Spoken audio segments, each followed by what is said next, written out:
It's my last sermon here at Faith. And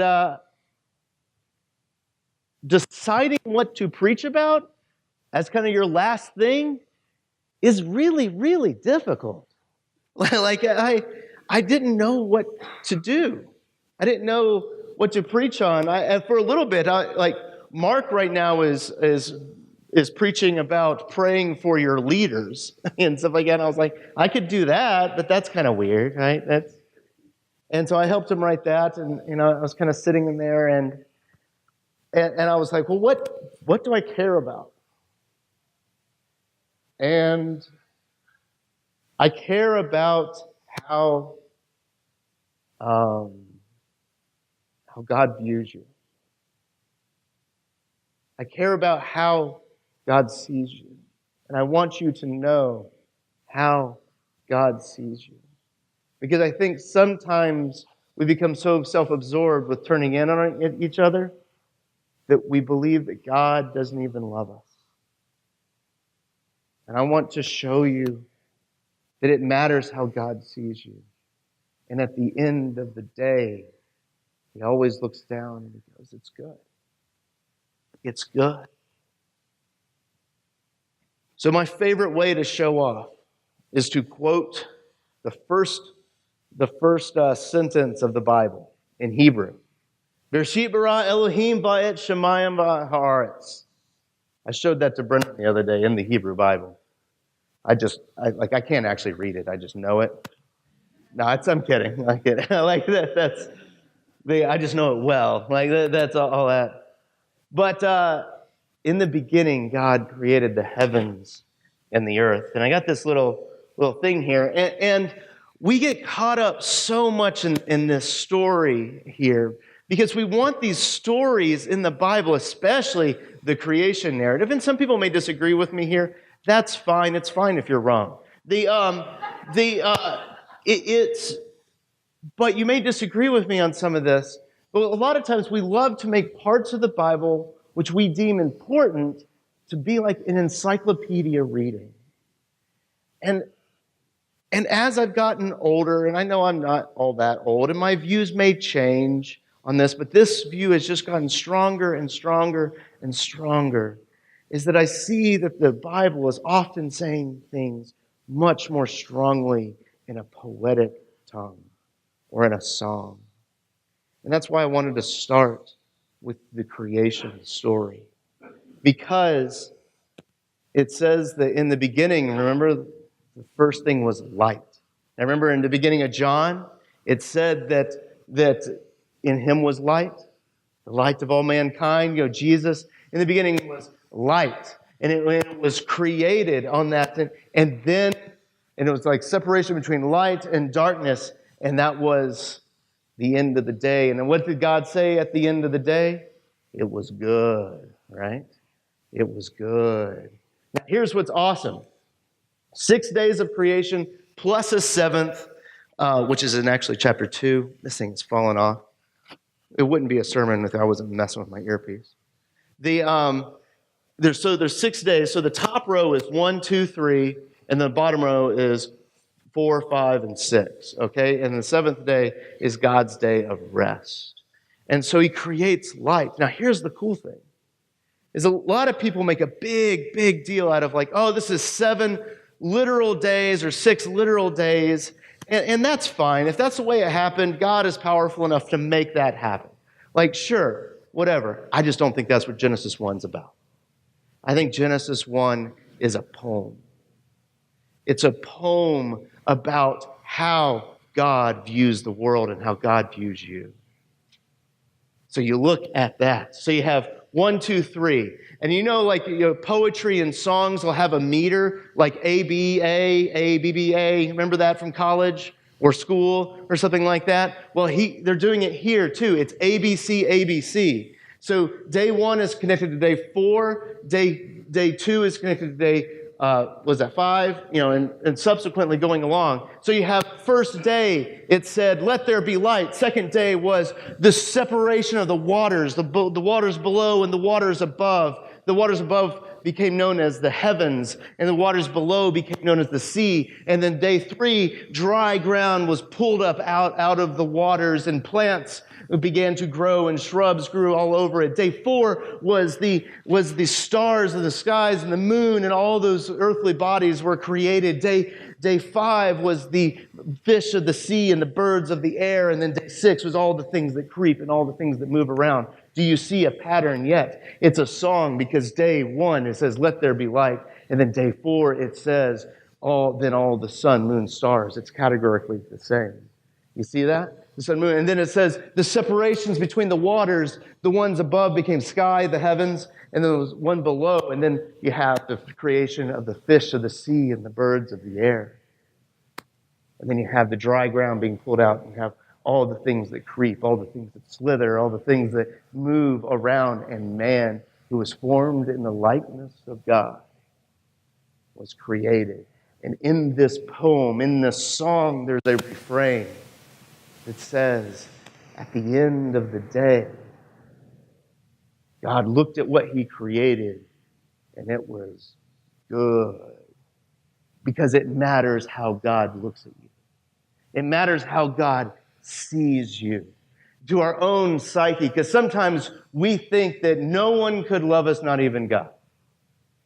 Sometimes we get really sinful and we think that everyone loves us, especially God, right? Like that's the other side. But sometimes we kind of get down on ourselves and no one could love us, not even God, but it matters how we view God creates, because God looked at his creation and said it was good. This is fundamentally different. And some of you have heard this before, but let's hear me out real quick. Because at the same time this was the Hebrew narrative for Scripture, there was a Babylonian narrative for Scripture.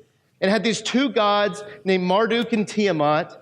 And Marduk, they fought, and Marduk slayed Tiamat, filleted her in half, and the top fillet became the sky, the bottom fillet became the ground. And that was the creation. What does that say? It says that out of like murder and hatred and warfare and bloodshed, you were created. But this story, the Hebrew narrative, has this chorus that says, no, you were created good. You were created out of love and wanting you here. There was no warfare. In fact, there was order brought out of chaos. And we still have it today. I mean, the most popular theory of how everything came about today is not Marduk and Tiamat slaying. It's like the great fish there. Tiamat was a fish. But, it's the great, it's all that. It's not that. It's the Big Bang Theory now, which is essentially kind of the same idea, which is out of chaos and randomness and heat and explosions, you were created. We still have this narrative. It's a song that says, no, out of goodness, out of love, out of a God looking through the creation, looking down at the end of each day and going, no, it's good.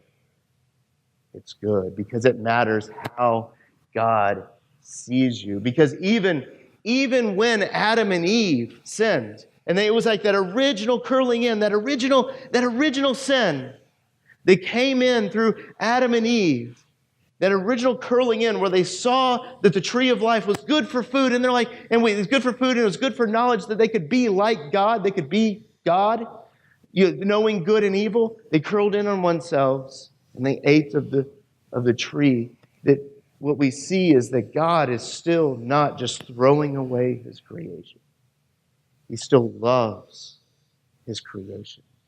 And I believe that at the end of each day, he's still looking down and he's saying, no, it's good. It's good. So we continue looking around. And I think we see that God sees that it's good when we look at Abraham. We look at Abraham and we can see that God, I have this if you want to follow along at all.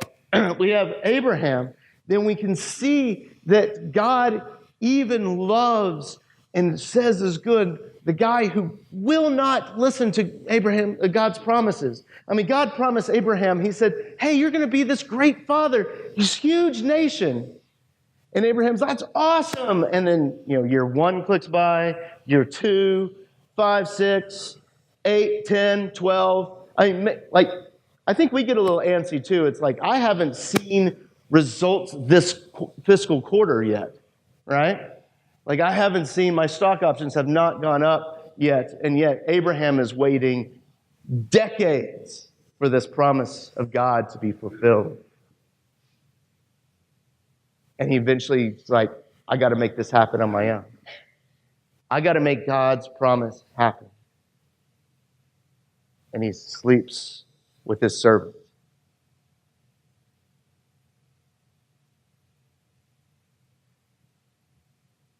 How many of us are content on waiting for God's promises for our own lives? How many of us get impulsive and we begin to create our own destinies, no matter if God is with us or not? And I think we look at that and we're like, oh, gosh, I pushed you aside again. But we look at the end of the day, that God looks down at us and he says, it's good. Because the promise still went through Abraham. He didn't lose his chance. It still went through Abraham. And even when Abraham was asked to go on top of the mountain to sacrifice his son, God was still there creating good in the situation. And he became Father Abraham, the father of all of our faith. Then you have Jacob. Jacob was a fighter. His name means, if you name your son Jacob, know that it means like fighter, right? Like that's like one who fights, one who likes to like usurp and grab what is not his. That is what Jacob means, which was hilarious. Like, what was it, 5 years ago? Like everyone was naming their kid Jacob. Like, classy name. Anyway, like that's just me nerding out on like, I know what the name means. Like, so Jacob is a fighter, and he fights everybody. He fights everyone. He fights his dad. He fights his brother. He fights his uncle. He even fights his first wife. And where does that lead him? It leads him to the end of his rope, is where it leads him. He ends up getting kicked out of his uncle's place, and he has nowhere to go. And he's so scared to go back to his brother's place. He's so scared that he begins to throw, like, he keeps sending him Amazon gifts before he gets there. Like, it's like, before he was sending all of his, like, herds and sheep. Like, that's like old Amazon gifts, right? Like, it's not Amazon, Walmart.com, right? Walmart.com gifts. It got there a day after he did. Never mind. I'm sorry. Walmart joke. I'm sorry. It's all good. No. You guys have 2-day shipping now. It's all good. He was sending gifts in front of him because he was scared. And the reason why he was scared is he fought everyone. He swindled everyone out of what they got. Is there anyone in the room that has fought for everything that you have? That you fought and you burned bridges, and you left a job and you lit the match as you walked out and just boom, like this, like, I'm done. Like, and you fought for everything you had and you sacrificed for all that you have. And what I worry, like, because I think a lot of us do that. I think we live in a society that's like, you have to fight for what you get. You have to fight for what you want. You have to fight for what we view as our rights. We have to fight for what's ours. And what I worry is that we're fighting just to turn ourselves in on one another. Is that we fight for ours. We fight for our rights. We fight. It's all turning in. How much fighting do we do for others? How much fighting do we do for those that are in need? Or are we like Jacob? But I'm here to tell you that even when Jacob was at the end of his rope, And even if you're at the end of your rope because you fought and you fought and you fought and you just feel alone now, God looks down at the end of each day and He says, it's good. You're good because it matters how God looks at you. And we see that that's what happened is God came down to Jacob and He fought with him. Like that man who fought and fought and fought, God came down as a man. Well, some say, like, that's Jesus. Some say, that's just an angel. Like, I don't know. But God came and fought as a man, and He fought Jacob. And they didn't fight for 30 seconds. Like, God held Jacob's head, and Jacob's doing the whole... That wasn't that type of fight. Like, they wrestled all around. They wrestled, and it finally... Like, Jacob actually had God pinned down. He's like, you're going to bless me, because he kind of realized what was going on. It's like, you're going to bless me. And God did bless him.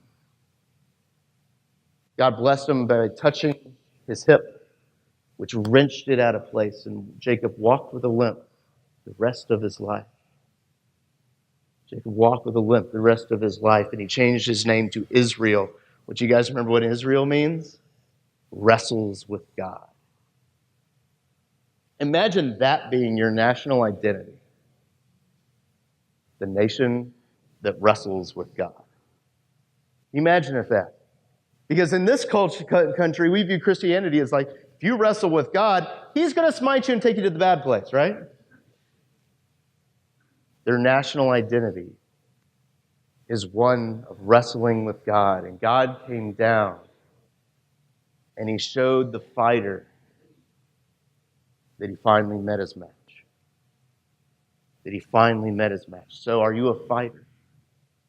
And if you are, you fought for everything you have, and you may feel tinges of loneliness, and you're like, I have to fight for what's right, just all those things. You're just like, you're always wound up and all that stuff. Know that God looks down at you and at the end of each day, He goes, you're good. It's good. My creation is good. And then you have Egypt. Egypt in the wilderness. I mean, can you imagine just ending up in slavery? Like, they didn't do anything wrong. They just running from famine. They just ended up in slavery. And then God pulled them out of slavery. And then where did they go? It's kind of spoilers right there. They went into the wilderness. And I think a lot of times our narratives are like, if I could just get out of this terrible job, I will be all happy, right? If I could get out of this terrible situation, everything will be great. And I think sometimes God just doesn't pluck us from slavery into yay, like that. I think sometimes He plucks us into that and goes into the wilderness. He takes us into the wilderness. And all that time when you're wandering around in the wilderness, God is looking down and He says, it's good. It's good because it matters how God looks at you. He's saying it's good. And the cool thing about the wilderness is that that's at least in the scriptures, I'm not going to say all the time, that's usually where God is. God is in those temporary tents, wandering around, not knowing where your next meal is going to fall out of the sky into. Not knowing what's next in your life, not knowing where to go, but God tends to be in the wilderness. Because that's completely opposite to what we were like. God is in huge, successful structures and huge, wonderful business plans and huge, wonderful this is over there and like all that rah, God stuff. And we see in scriptures that oftentimes God is in the wilderness. We could see God in the wilderness and meet Him there. So some of you may feel like you're in captivity or in the wilderness. You don't know where your next step is going to be. You don't know what the next thing is going to be. And I want to tell you that at the end of each day, God is saying to you, it's good. It's good. And there's two reasons why I believe this. I think it's because of that Jeremiah verse, and I think it's because of the life of Jesus. Because the Jeremiah verse that we read earlier is the one section I want to focus on. It says that, but seek the welfare of the city where I have sent you into exile, and pray to the Lord on its behalf so that its welfare you will find your welfare. God is looking down. He's saying, it's good. You're blessed to be a blessing. You don't have to worry about cowering under an angry God that is like, I have to do everything to please you. No, God is saying, it's good. I have you in exile. That's true, but it's good. You're good. I got you. Seek the welfare of where you're at. Do you see that? Don't curl in. Continue to go out. Go out, and then you see Jesus' life.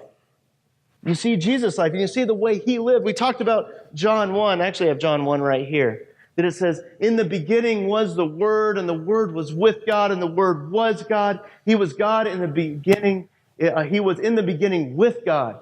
All things were made through Him, and without Him was not anything made that was made.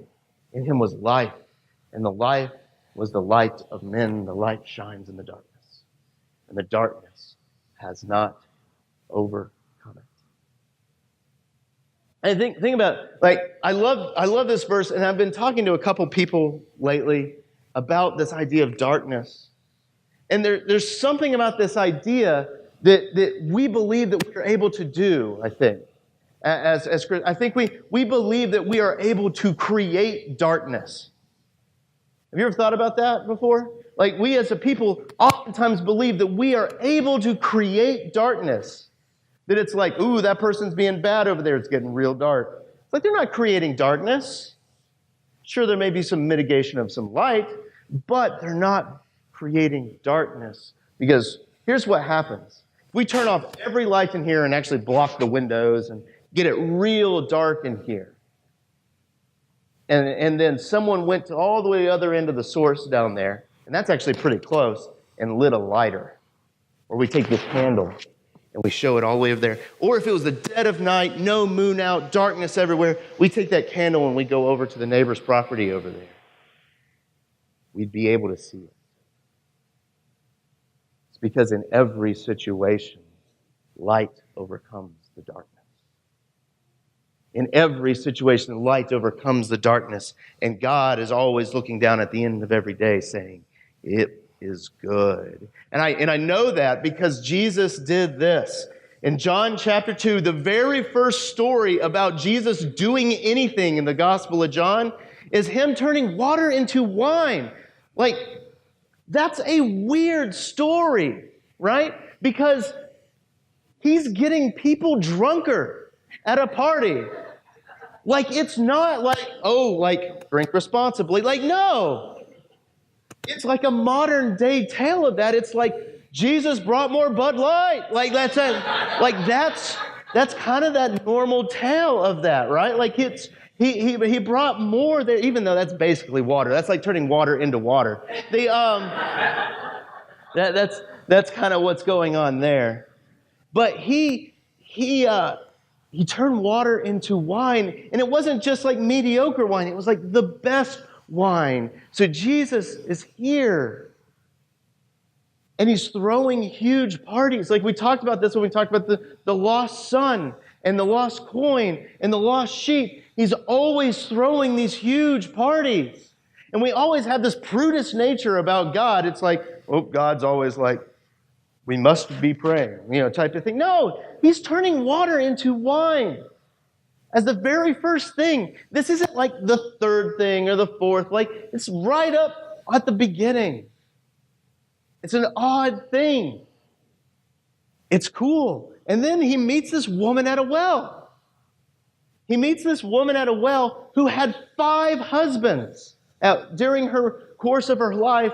And she now is living with someone who isn't her husband. And no one will talk to her and she's at a well all by herself, which is odd behavior. Like kind of full-on loner behavior. It's weird that she's there by herself. And she was a Samaritan. And remember, every time you hear Samaritan, you're supposed to go, boo, right? Like that's just, whenever you hear that, and this woman has nothing going for her, and Jesus tells her, I'll give you water and you'll never be thirsty again. See, Jesus is acting as if God is looking down at the world and seeing even a woman who's had 5 husbands and is living with someone who isn't currently her husband, and looking down and saying, it's good. It's good. Because it matters how you think God is looking at you. Because it matters to me, because oftentimes I'm like that woman at the well. I'm living my life outside of God's will in some way. I'm living some sinful, curling in nature of myself, and I need to know that God is looking down at me going, it's good. It's good. And it's so good that we see that Jesus goes into Jerusalem and he dies with his arms wide open. But that death only lasts 3 days. And he rises again. That's a long prologue to what I wanted to tell you. You can go tell the kid out there that everything's good.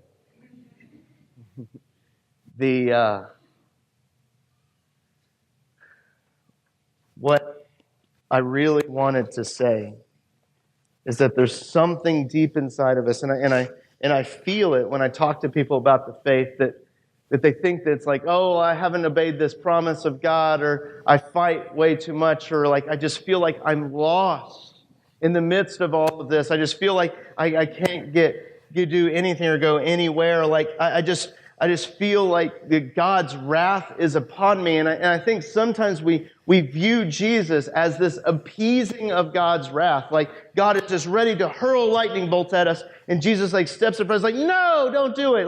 I think we view that Jesus does that. The problem is I think that view takes away Jesus' divinity. Because we don't just see the Son, but we also see the Father in Jesus. And we see a God who's going to a woman at a well. And we see a God who is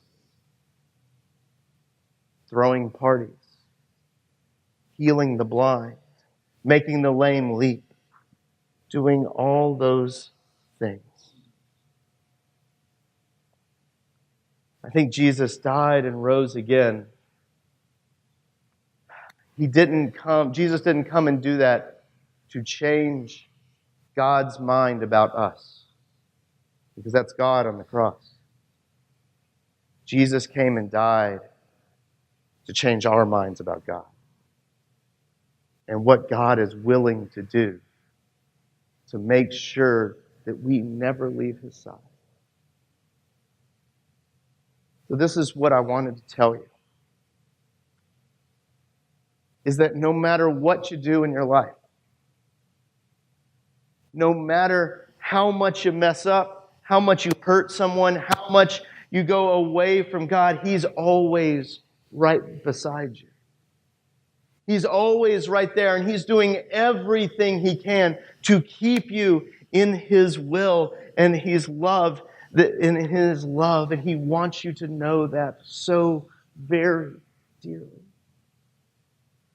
And that's what I want you to know, is that He's not going to leave you or forsake you. And that's what it says in Romans. Paul says, what shall we say to these things? If God is for us, who can be against us? He did it not to spare His own Son, but give Him up for us all. How will He not also with Him graciously give us all these things? Who shall bring any charge against God's elect? Who shall bring any charge against God's? Because it is God who justifies. Who is to condemn? Christ Jesus is the one who died, more than that, who was raised, who is at the right hand of God, who indeed is interceding for us. So who shall separate us? You see that? Who shall separate us from the love of Christ? Shall hard times? Shall struggle? Shall that job that just doesn't fit for you? Shall that terrible boss that constantly is nailing you down? Shall that separate you? Shall tribulation? Shall distress? Shall your cancer diagnosis or your parents dying or anything like that, or persecution of people trying to keep you down? Shall not having anything, food or money, is that going to separate you from God? Shall danger, shall people's attacking and causing fear to go in you, or people's warfare, shall any of that separate you from God, looking down out of the world, sending His Son to let us know that He will do anything to save us? No, nothing can separate us from Christ. So I know some of you have good days ahead. Some of you may not have good days ahead. I know my days ahead, I don't know where I'm going. I don't really know what's in front of me. I have an idea. I don't really know. And I know many people here don't know what church life is going to look like coming forward. And I know we don't know what's laying ahead. But the message I wanted to give us all is that nothing can separate you from Christ. Because Christ is the same God that looks down at the end of each day. Looks down at each one of you. Yeah. God created you. That's good news. That's good news. Let's pray.